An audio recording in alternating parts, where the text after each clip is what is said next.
Haut-Parleur télévision, émission Nabino face à face, un nouveau numéro. Les lots Rossola Likambo, toujours continuer à Cosmogoni Congo, tu as invité les binos. Fumutike va peut-être ressonner ma solo Oyo. Royo Bake Nalikambo procès à Constant Moutamba Oyo. Les solos topé azali à toucher, na poison, ça fait mal, na Likambo procès, na pendant que tu dis que Likambo justice, ali kosala mosala nango. On va essayer un peu d'en parler. Tu royo bakoyo ba tu le coco t'as co-crisé. Les solos morts qui font va qu'est-ce qui s'est passé? Bisika Kendaki, bien que Bazaki pen équipe mususu pe ya haut-parleur pe zalaki wana, bon bazalaki agressé. Na comédie en scellé, tu reçois l'ango awa, qu'est-ce qui s'était passé, et puis salutations à la famille Ngoto, salutations à maman Bibi chez nous, salutations à maman Sona, salutations à maman Nelly Mokela, pourquoi pas Petroningan, d'autres pêcheurs Bambo Tebele, maman Detelesa. Toujours, n'a habité dans l'Obanini. Est-ce que maman a été beaucoup Congo à la Raraboué, n'a habité vraiment donc bisika zoami ya zafu moi ko kisama loba loba fumu tike bozali awa mbote na yo mbote mukendi et mbote na bande connaît so bazola na biso na haut-parleur télévision Anula Anusokoma Nangadef Betwabu, vraiment je salue tout le monde partout ba yindo bisika bazali na Afrique na pesi mbote belé na ba grand initié soit Mali, Bénin, Togo, Nigeria, vraiment mbote belé la population na Congo bande ko nanga pe bana nanga bena Congo ba ono so balinganga mais ba o balinganga ité na pesi ba mbote na pesi notamment la maman Odette Lessa le chef du groupement chef coutumier monene na Suisse maman Lelo Poiti na tonton Guy mbote belé na libota nyonso maman Mbumba Kanza maman Yvonne na Paris Maman Misenga, Mbote Ebele, Nelly Mokela, 1 million de solutions. Na pesi Mbote Ebele na Kulutu Nanganzinga, Dodo Koloboner, Mama Chimène, Epende, Mananga, Bananga, Yalingoba, Mbote Ebele, Mireille Mokeina, Bina, Mbote Susu, voilà, Mbotambala, tous les gouvernements congolais, Bande Konanga et Alliance, des chefs coutumiers de Ngunza. Alors, allons-y. Donc là, toujours évacué tout côté malam au bande que nous sommes là haut-parleur. Vous allez na Kingasani, vous allez na Maluku, vous allez na Barumbu, commune à Kinshasa, na Lingwala, vous allez na Ngaliema, vous allez dans la province, même on est de cœur avec vous, tous les rabbinaux, il y a trop, sans bino pas moyen. Alors, que le fond, la facilitation. Alors, Fumutike va.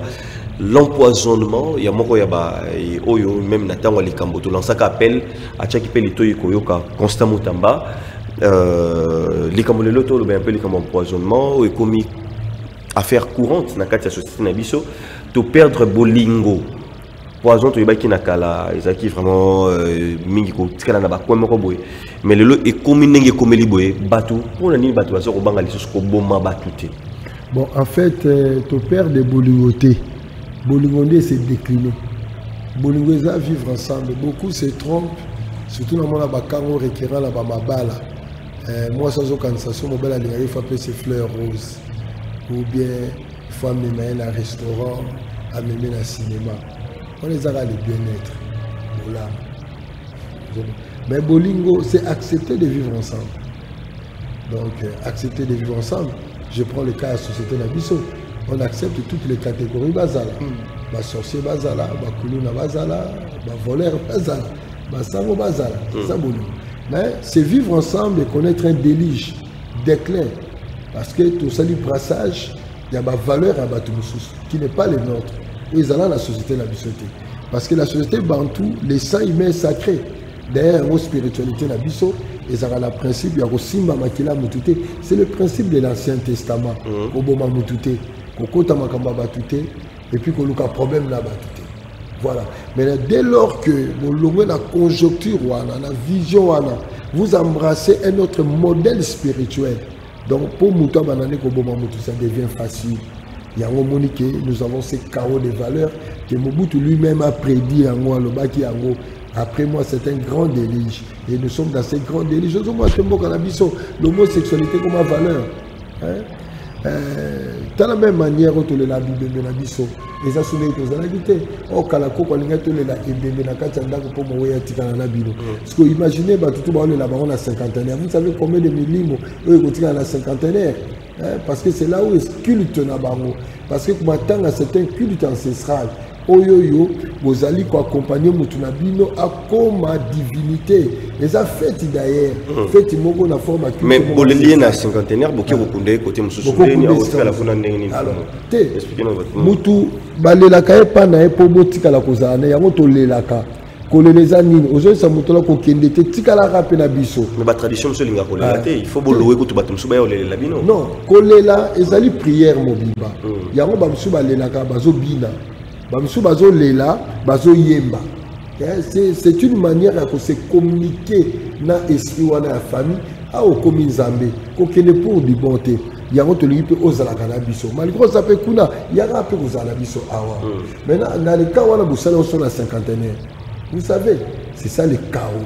Vous savez, l'indala là, parce que l'indala là, il y a un koufi.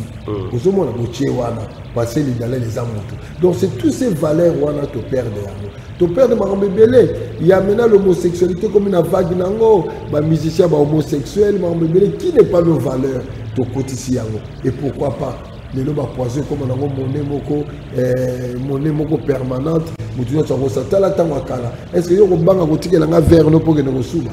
Non, au côté de la barre, même si vous avez un poison, il faut même que c'est là que ça a raté. Vous n'êtes pas voisin, ok, et là que ça a raté. Et comme même chose qui chasse un poison, qui est le poison, comme vous avez un masse. Moins cher. Moins cher, poison moins cher, masse moins cher. Donc, au bas, comme nous sommes, on est allé susciter. Et les Congolais a commis prêt pour l'argent, pour un intérêt X ou Y, à Boumamoutou, ça lui dira absolument rien. Alors, Constant Moutamba, procès, et puis même tentative même de mettre fin à sa vie. Donc, pour Oloba, Moutamba, vraiment, c'est un bon ministre. C'est un bon ministre. Il fallait quand même continuer à missionner le ministère à la justice. Le problème, c'est quoi? Tu ne peux pas mettre de l'ordre dans un grand chaos. Il fallait abandonner d'abord au Combo la justice, à Combo Liango. Et comme il est propre, c'est alors il met de l'ordre. Le fait de mettre l'ordre dans un chaos est reposé quand même un problème. Parce qu'aujourd'hui, dans notre pays, la justice est à géométrie variante. Il faut à la relation, il faut à l'amour. Donc, tout cela, mon a même un chef coutumier, Mazo Kanaï, station d'un roi, propriétaire terrain, monsieur Moutien à Cachot.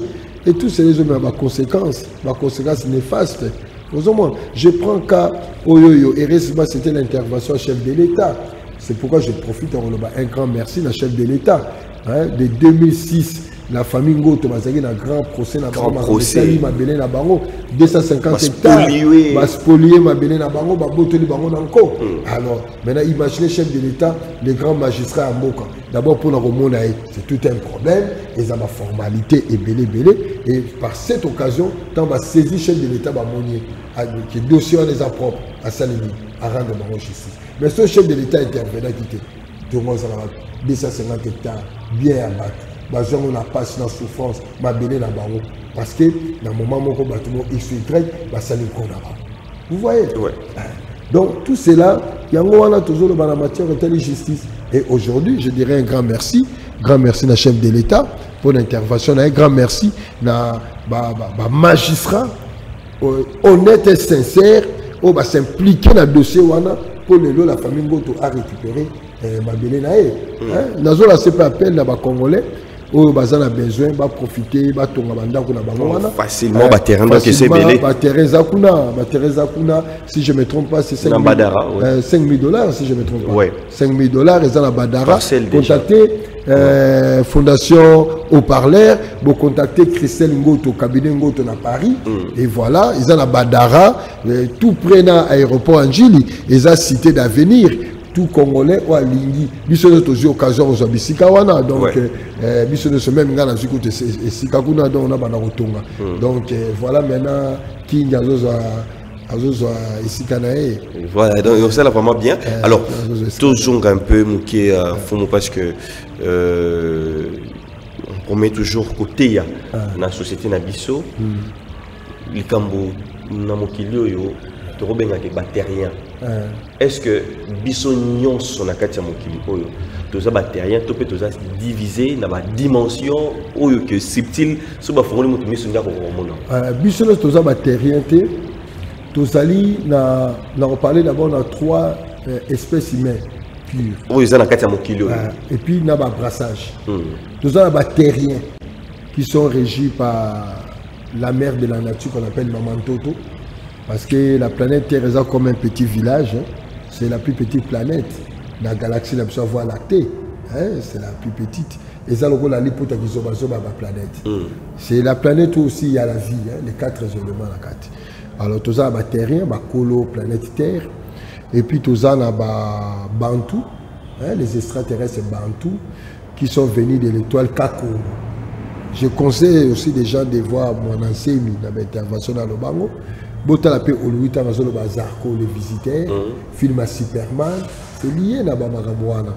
Nous avons, est-ce qu'on voit même outil Fumukimbango? Fumukimbango va outil nettoyer le Kakongo. On a Papa Mbumba, tout ça, ils ont des générations où il y a Kaliboso, où il y a sa civilisation dans Mokiliango, civilisation, même les pyramides, ils sont connectés à l'étoile Suris. Si vous lisez le Coran, dans le Coran, chapitre 53, verset 49, les musulmans disent que Allah vient de l'étoile Suris. Les Dogons au Mali parlent des Nomos. Dieu Nabango vient de l'étoile Suris. Donc, les Zoulous disent nous sommes les enfants du ciel, nous venons de là. Donc, l'étoile de Kakongo. Ou même Ebimaka le 25 décembre, lorsque le soleil est Bimaka, et s'alignera dans 3 étoiles, on a telle direction de l'étoile Suris, la constellation de la Vierge. Ça, c'est Babantou. Alors, les Bantous et les terriens, babimisi espèce semi-Bantou. Après, nous avons l'arrivée à Martien. Bango pe baye. Deuxième race pure. Sangani pe du sous la terrien, babimisi espèce. Et puis, brassage et salami. Vous voyez? Donc, nous avons ça. Mais le problème, c'est quoi? Aujourd'hui, même dans la cosmogonie, quand les gens parlent de la création, ils parlent sur la création du système solaire. Il y a système solaire dans Bisso. Parce que quand on voit notre galaxie, si je ne me trompe pas, a au moins 234 milliards de systèmes solaires connus. Mais ce que nous ne savons pas, nous ne savons pas le nombre.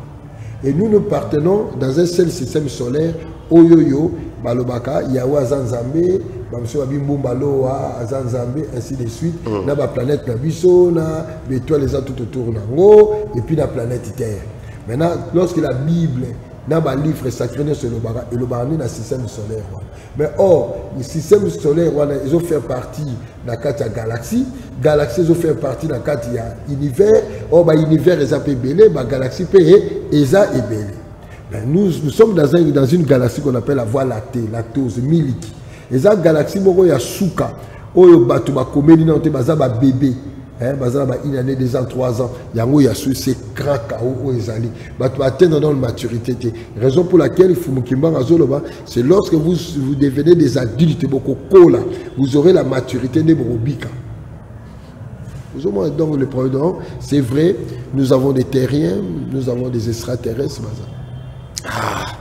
Mais parce que expliquer on a Fumu, est-ce que c'est un moment peut y arriver nos vision pour comprendre bien c'est seulement comme ça nous observons tu comprends. Non, tu auras pas ma vision, tu auras pas ma visite, tu auras pas ma submission, ma bimission comme ma réalité. Tout grand initié fois mon appel ma réalité voilà. Bah même Mukendi c'est vrai il y a des mondes, il y a des mondes. Tout quand ça te monde Nzambe wana to lukaka o yavana na trône ezala ngokaka ba Dieu à ma planète. Mais l'origine de l'origine, hein, qu'on appelle Bunzi, l'inconnaissable, Wenakaluma, que les Égyptiens appelaient Amoré, hein, au monde a été. Et c'est impossible. Nous tous, tous à Katina, il y a la table, oh, nous sommes tous à la éléments dans la table.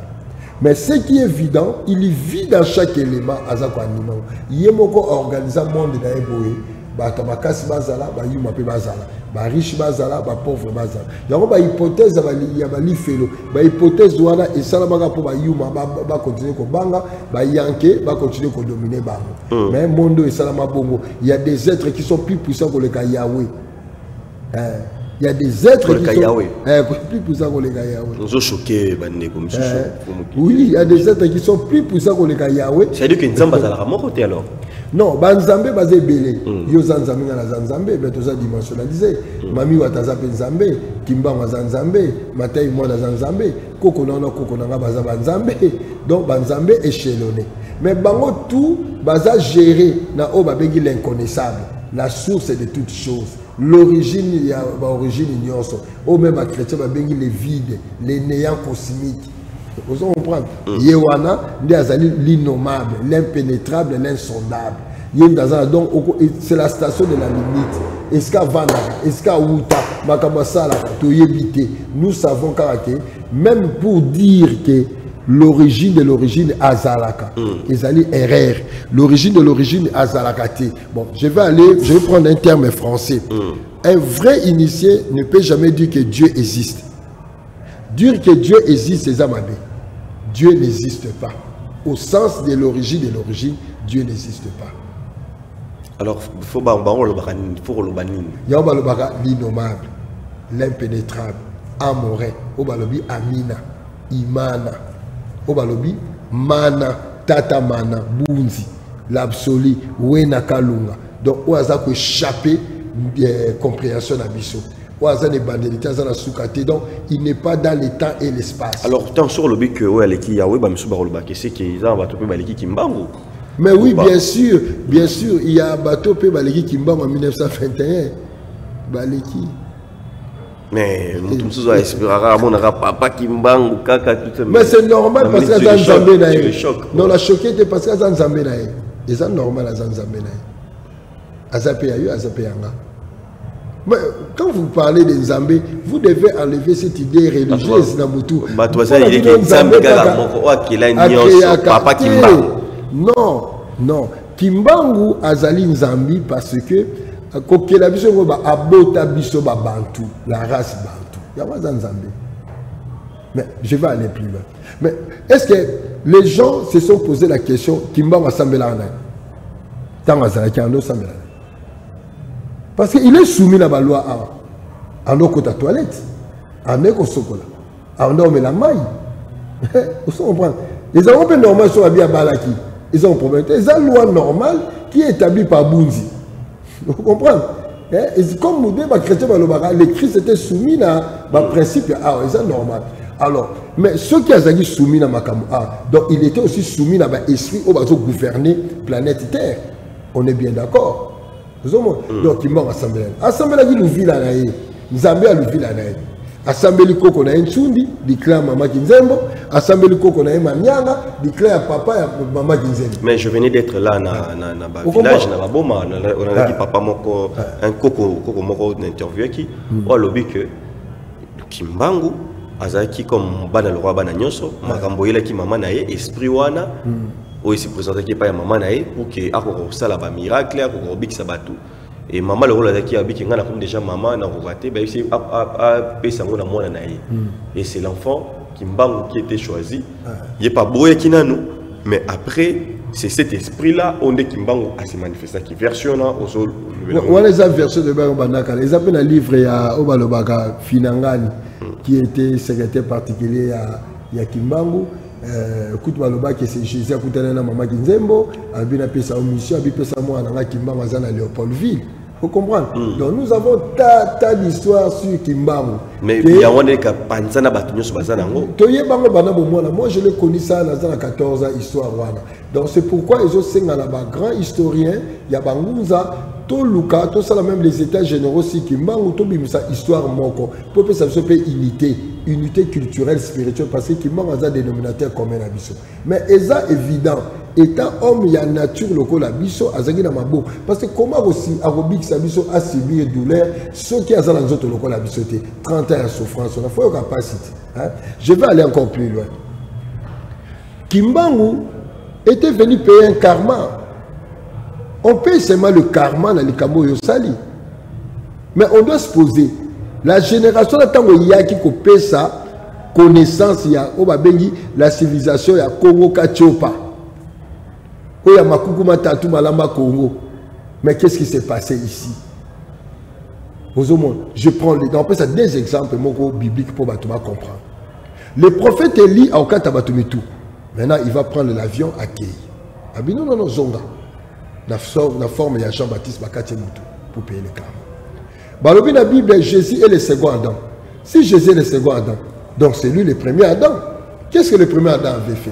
À cause de il fallait que lui-même encore vienne payer son karma. Il va venir sur le nom de Jésus, payer le karma. C'est la même chose.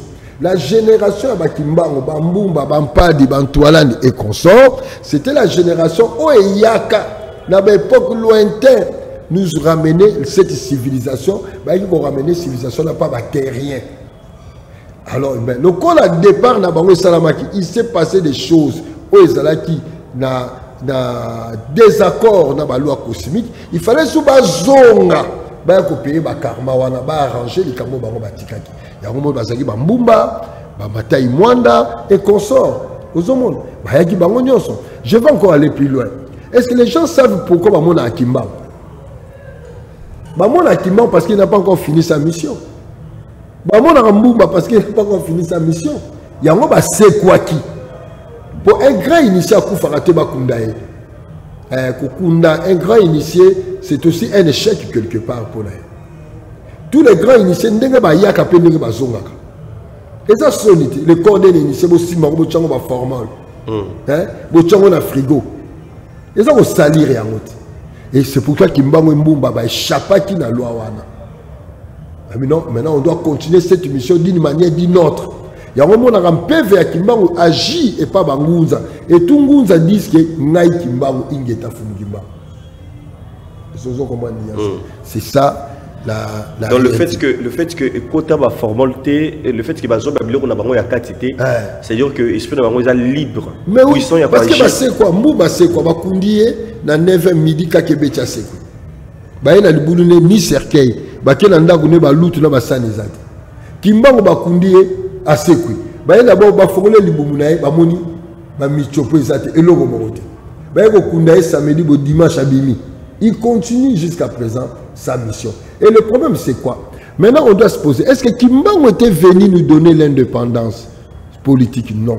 Kimbango est venu nous donner l'indépendance de la conscience. C'est pourquoi il dit que c'est le roi divin, Moutaroya comme Sanga grand. Il parlera de moi. Parce que l'objectif, c'est quoi? Kimbango doit devenir Dieu de cette galaxie à Voie lactée. Et qui va faire de Kimbango? S'il doit devenir, c'est qu'il n'est pas. Non, il va donc Azali une divinité, mais il doit maintenant régner dans la Voie lactée. Mais pour la régner dans la Voie lactée, c'est le roi divin qui viendra, qui fera de Kimbango, parce que Moutouala Sarabatu Nzambe Zarwat. C'est lui qui a la connexion. Les gardiens patrimoine spirituel. Il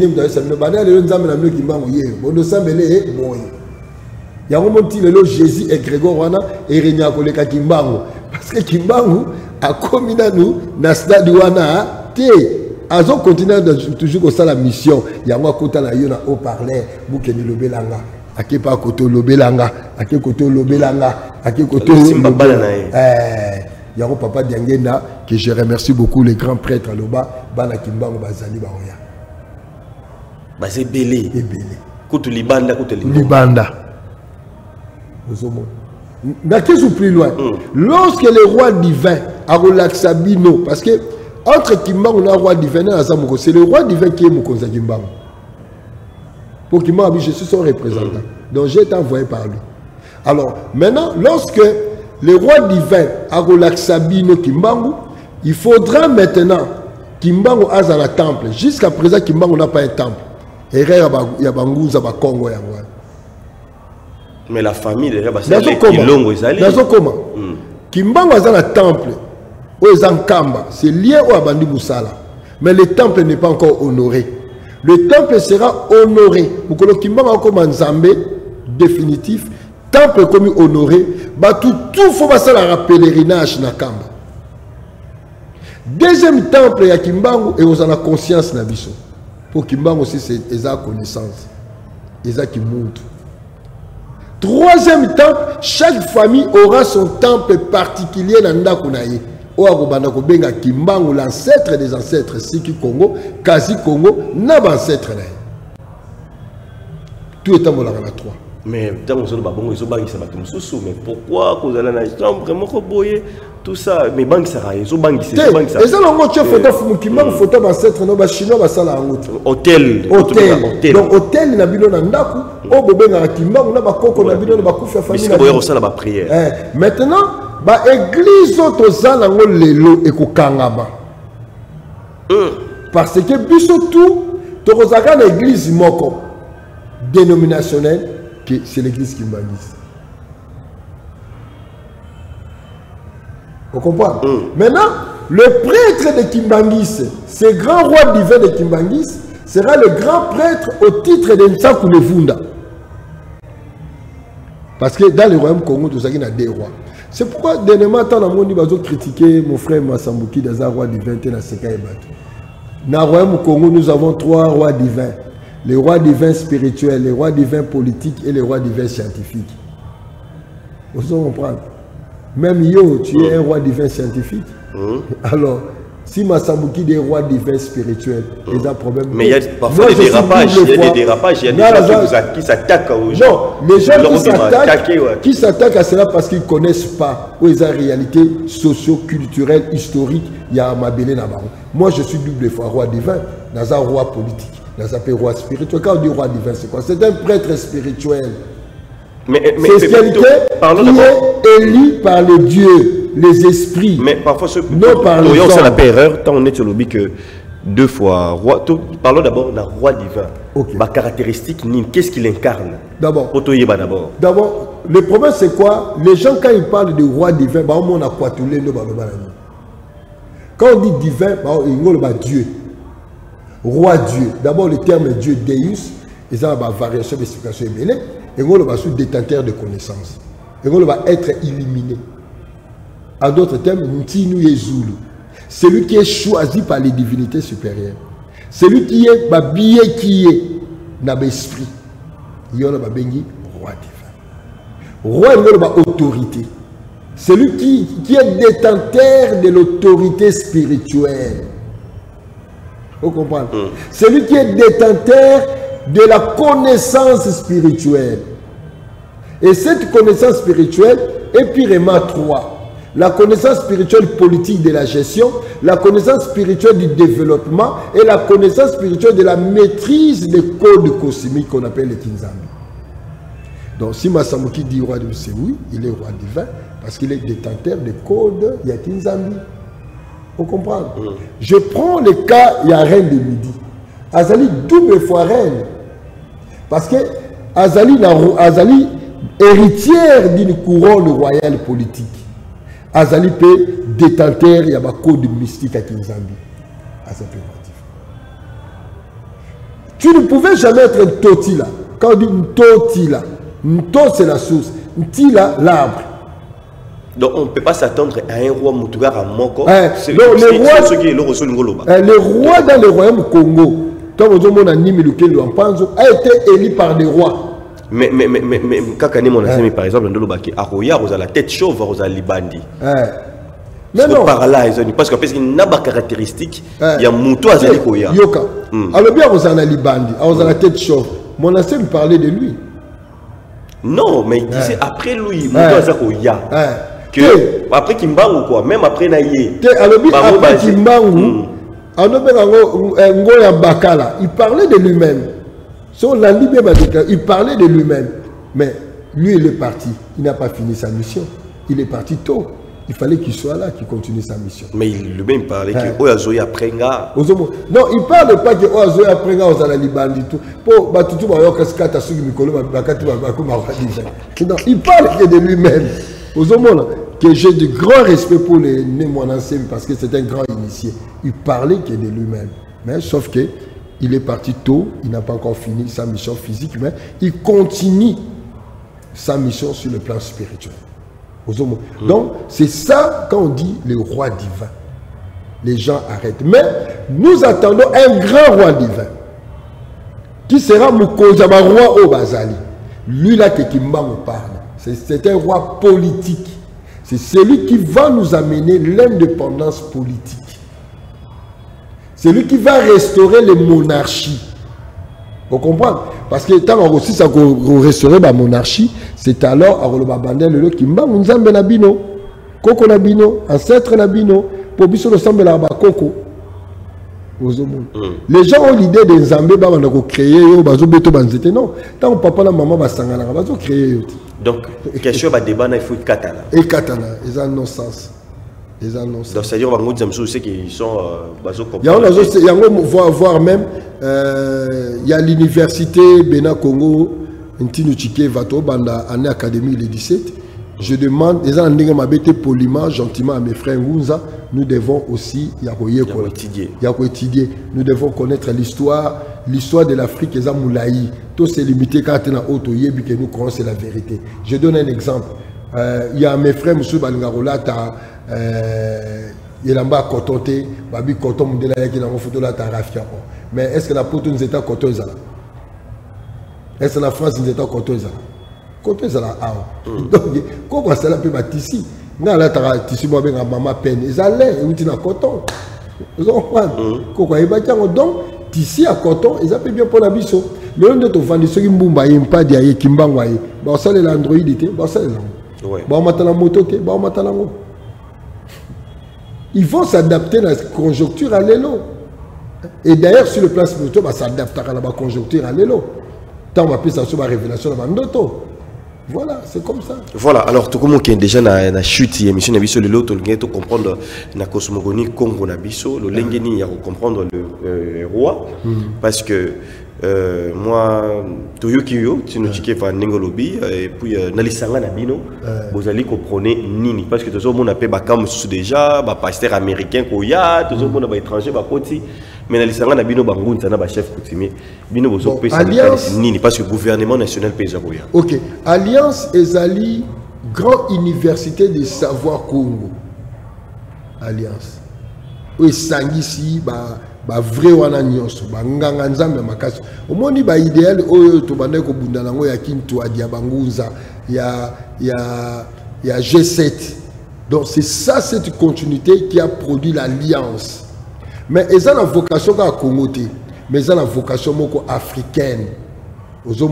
Donc pour tout sangana ba grand sorcier Mali et tout cela, il y a Bénin pour tous un sous-bassement politique, il y a Mboka Nabiso. Le rêve Nabiso qu'un jour, nous puissions aussi avoir une chambre traditionnelle où ils ont pallier, pour résoudre les problèmes politiques. Au lieu que les Cinco, au lieu que les catholiques, mais biso moko, sotali mboko banguza babunda, bakutime bakolo mabele. C'est ça nous voulons être des acteurs actifs dans la décision et politique à mboka na biso, parce que nous contrôlons la nuit et les jours. Tokoza libandati. Observateur, c'est comme si on dit en droit non assistance à personne en danger. Il y a un moment l'alliance en Salama où ils ont piloté un grand chevalier impérateur de l'ordre de la tradition Congo Maître Maloua, Billy Cléophas, et puis Ngalazali, ambassadeur plénipotentiel et porte-parole de Yaye, puis dans l'alliance. Donc nous avons regroupé dans Batebele na Kati, force à Rosaganate, notre idéal. Déjà là, Tolobaki, nous voulons que cette fois-ci, que nous puissions accompagner le chef de l'État. Naba corps, naba décision de soi, c'était arrêté. Ah, le bélango boui. Ah, balo lango boui. Il faut pas finaliser ma corps aux États-Unis. Alors, le roi est dans ma belé. Bino beaucoup besoin soutenir yango. Yo kana biso slogan mo biso ba wo tolobaka. Tolobaka makanda masakula. Tozong ici nsi mabele. Makanda masakula nsi mabele. Ba famille na loba. Makanda masakula bango babinisi ngoloba babina loba likama mabele. Tout babu si donc tout babu na loba makamba mabele si avant to loba slogan wana. Donc c'est la même chose. Avant les politiques, bah que nous scellons l'accord, on ne joue pas avec les accords. Parce que mais quelque part, c'est un compétent comment faiblesse n'abîme non pété quelque part parce non, que parce que même population au monde qui est que binonde beaucoup qui est en mingi vers bango. Toujours qui est vers bango même la Bible va le bango tant Adam ça il soum ça va go lukaït. Ozawapi, habitez dans Moutakala. Oh, c'est la même chose. Tu as la diplomatie traditionnelle. Ouais. Vous allez voir l'alliance sous l'autorité à Maître Malou avec Billy Clofas, le grand chevalier. L'alliance entre maintenant dans ce qu'on appelle la diplomatie traditionnelle. Nous voulons aussi accompagner le ministre des Affaires étrangères. Nous voulons accompagner le chef de l'État dans la diplomatie, avec la diplomatie traditionnelle. On lui dit non, non, non, non, non, n'y va pas comme ça. Tout ça qui est, tout pessier maillé le kende. On va dominer bango, bango bango yoka oyo lobby. Parce que tant qu'on va tromper bayaka, bayaka pena banzambe na bango. Bayaka pena l'esprit na bango. Maintenant yoso okei. Par exemple, aux l'obédience na bango. On trompe à l'équipe na niveau. Alors il y a l'esprit général. Tu ne pourras pas au côté dépouiller la force. Mais est-ce que ceux qui ont la bisso, moi je donne un exemple. Dans la Bible na Italie, na sac na mabele cimetière à Koko na Chikeva. Et tant na kota na senti pe ba vibration ba attaque mais na bima parce que na yaki na entité na nga. C'est la même chose. Le chef de l'État ne peut pas aller faire des accords dans l'entité à Bamindele. Il faut abandonner dans Mpadi, dans Kimbangu, dans Général Chikeva, dans Lumumba, dans Kasavubu, dans Mobutu, dans Etienne Tshisekedi, dans Bamba, dans Kimba, dans Diangenda, dans Tshisekedi. Dans sera pouvoir bouper sa gaïba et fichi. Non, non, non, non, non. Tout ce qu'on a empêché le côté. Mais tout le monde qui va chef pour tu bâti pour son corps. Mobutu avait compris à ceux qui ont les 26 provinces. Maintenant, l'alliance regroupe les 26 provinces. Il y a ma sorcier, il y a ma Ngunza. L'alliance, c'est quoi par définition? C'est l'association des sorciers. Je sais que c'est terme utilisé. Il y a Bando, il y a Makukuma Tatu. Je vais aller une chose. Pour chiter, tu reviens déjà dans Souka. Kindoki c'est la maîtrise de la nuit et du jour. Ce n'est pas la sorcellerie à Kolia Batute. Parce que Bangola se sont regroupés. Et puis, nous avons un grand chevalier impérateur. Les grands sorciers Nabisopé. Nabisopé va sorcier. Et nous avons décidé d'accompagner maintenant le chef de l'État. Avant que tu pépier Miss, tu pépier Matoui, tu bois qu'elle est en makash. Tu es la chef de l'État, Mukolowana, tu es Yambabiso, le chef de l'État, Kokene Bongote. Tu es Melana au Kopo Moko. Tu es ensemble, tu es na Kopo Moko, makash, tu es Liana, tu es Loba, tu es Liana, tu es Mangwanda. Tu es Lopolé, tu es Liana, tu es Liana. Après, tu es Matino, na Viona Mangwanda, na Biso. Tu es Kitinayo. Tant qu'on va Trump avant l'année. Mobutu. Mais Trump. Mobutu, c'était un grand impérateur. Donc, Moutaro Saranati. Mobutu, à Salama Makambo, même chef de l'État, est belé au bazar, grand initié dans le monde de Bakokati. Parce que Mobutu savait l'importance de la tradition. Et nous voulons que toi aussi de même, aux Alabongo. Parce que tu es un chef de l'État, on a Pessi Valère Nakimbangu, le 6 avril, une journée chômée. Tu as une mission, chef de l'État. Il faut comprendre. Mais cette mission, parce qu'il faut accompagner Bisso de Zalibanda. Mais ils ont croire dans l'université, Milan Pépé. Mais non, vrai universitaire est Bisso. Voilà. Voilà, merci beaucoup. Toko Minasuka, émission Nabiso. Face à face, c'est toujours à 14h, tout à la Rawana, 22h, la rediffusion. Merci beaucoup Melabiso et Belé, numéro et Zali Wana pour la question. Nyonso et Ozala toujours Wana. Mais Alliance, c'est comment là, vous avez une activité, vous allez préparer? Oui, tous en activité. Récemment, tu as honoré notre frère Mangelesi pour son combat en tant qu'ambassadeur de l'éveil de conscience. Je félicite d'ailleurs. Un grand chapeau à sa porte-parole parce qu'il est le représentant légal et chef spirituel. Il y a une grande confession qu'on appelle le Créatebem. Congo. Hier, on était allé voir notre frère Massambukidi d'ailleurs qui na la collection ba image wa monango yepé to kene ko tala et to remettre un diplôme d'honneur en qualité de l'ambassadeur. On a donné ça. C'était un grand jury et Sanganaki et nous avons dit au grand chevalier impérateur maître Malou voilà biso de poni mutu boye signé tokeko latsaï to pesa pe to singaki na yemoko le grand chevalier ak no pesa papa Samuel la mausolée accepta qui donc il faut se déplacer lobi to no pesa kulutu na so papa Nkusu to pesa pe notre grand initié né mon enseigne à travers papa José Sita Azana Poto à travers Yaya Lubondo tout ba héritier né mon enseigne to pesa yemoko né mon enseigne to pesa pe ya héritier to pesa papa menga to pesa pe ba politicien minel qui ont contribué to pesa pe ba mort na biso o ba na armée na politique ba kenda à titre posthume donc c'est un grand diplôme d'honneur de la chevalerie de l'ordre de la tradition Congo. Voilà. Merci beaucoup, l'ingénieur Ngele, c'est ça qui est derrière la caméra. Merci à l'ingénieur Isha Oyazaki kuna na machine pour que bote la biso malamu, maman Keren Oyazaki wana na contrôle yanyonso bolandara haut-parleur. Quant à nous, on vous dit bye bye et bonne continuité des programmes na haut-parleur. À plus. Debout comme on est,